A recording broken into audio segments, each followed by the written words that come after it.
അവനെ എവിടെ ഒളിപ്പിച്ചു വെച്ചിരിക്കുന്നത്?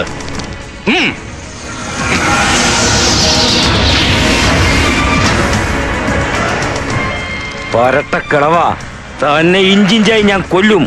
അബു എവിടെയുണ്ട്? മുണ്ടാണ്ടിരി നമുക്ക് അന്റെ ഉപ്പുപ്പാന്റെ ഉപ്പ പോയി ആ ചെന്നെ കൊണ്ടത് പറയിക്കാൻ കഴിയൂല.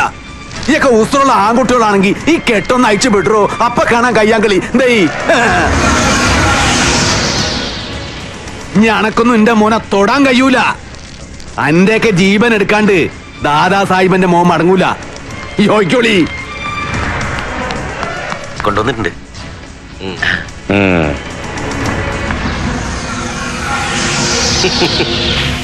സാഹിബിന് വേണ്ടപ്പെട്ട ഒരാൾ വന്നിട്ടുണ്ട്. ഞങ്ങളൊന്ന് ചെന്ന് കാണട്ടെ.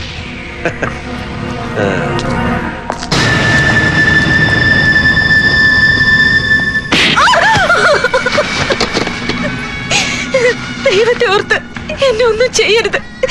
എനിക്കൊന്നും അറിയില്ല. നിനക്കെല്ലാം അറിയാം. നീ അബുവിനെ കാണാനാ വന്നത്. സത്യം പറഞ്ഞോണം, ആ ഡോക്ടർ നിന്നെ എങ്ങോട്ട് കൊണ്ടുപോവായിരുന്നു? എനിക്കൊന്നും അറിയില്ല. ഇതെല്ലാം പച്ചക്കള്ള. ഇവിടെ അബൂബക്കറെ കാണാൻ തന്നെ വന്നത്. ഞങ്ങളടുത്ത് അഭിനയിക്കുന്നു. വലിച്ചു കീറി ഞാൻ. എന്താ കറിയാ ചെയ്ത്? എട്ടും പൊട്ടും തിരിയാത്ത ഒരു പെൺകുട്ടിയോട് ഇങ്ങനെയൊക്കെയാണ് സംസാരിക്കുന്നത്?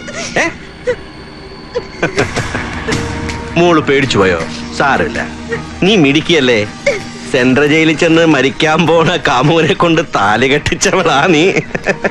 അവൻ ജീവിച്ചിരിപ്പുണ്ടെന്ന് അറിഞ്ഞപ്പോ സന്തോഷമായല്ലേ? സത്യം പറ, നീ അബുവുമായിട്ട് ഫസ്റ്റ് നൈറ്റ് ആഘോഷിക്കാനല്ലേ ഇങ്ങോട്ട് വന്നത്? അപ്പൊ നിനക്കറിയാലോ. പറ, അവൻ എവിടെയുണ്ട്? എനിക്കൊന്നും അറിയില്ല. എന്നെ ഉപദ്രവിക്കരുത്. നിങ്ങളൊന്ന് പുറത്തേട്ട് നിന്നേ. ഞാൻ ഈ പെങ്കൊച്ചിനോട് ഒറ്റയ്ക്കൊന്ന് സംസാരിക്കട്ടെ. ഞാൻ